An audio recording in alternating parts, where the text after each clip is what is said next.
Well, this incident I'm going to refer to, it was started in about the last of July, 1st of August in '49.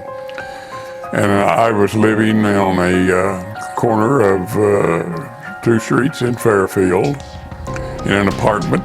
And little Earl Shelton lived down the same street east of me, about a block and a half.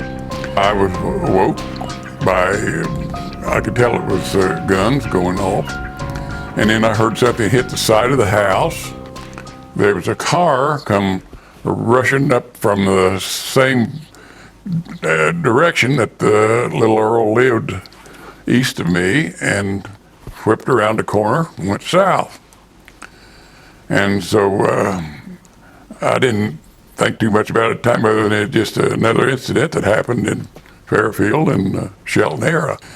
So I told this guy, of course that was the main conversation about then, after this little Earl had got shot, but he survived. But anyway, I said, you know, I may have saw that car that shot him. Mistake number one. About 2 days after that, I came home from work one evening and knocked on the door. So I went to the door, and there were two guys standing there. And they asked me my name. I told them. And they said, "We'd like for you to come with us." And I said, "What do you mean come?" "Well, we just want you to take a ride with us." And I said, "Well, who are you guys?" And one of them said, "Well, I'm little Carl Shelton."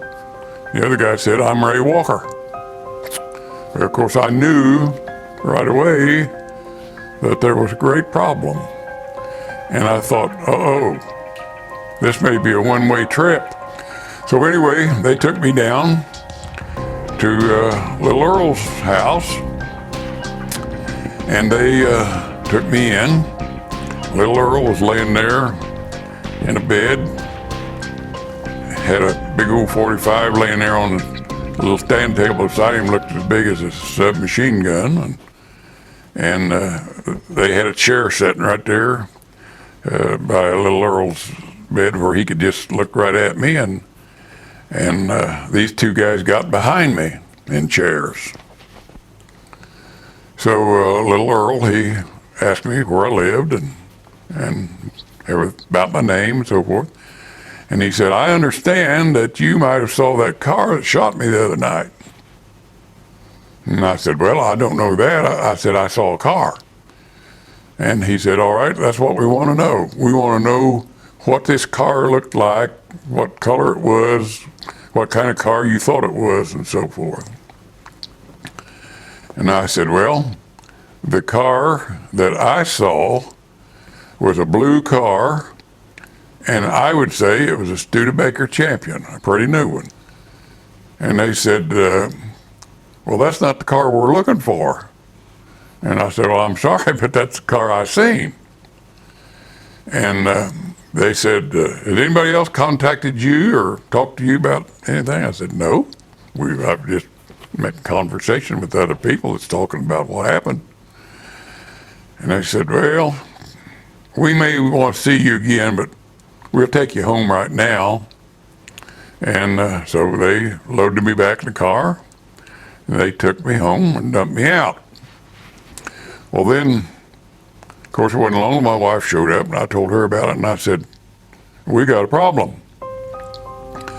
I said, "If that side knows that I may have saw the car, then the other side also knows I saw a car."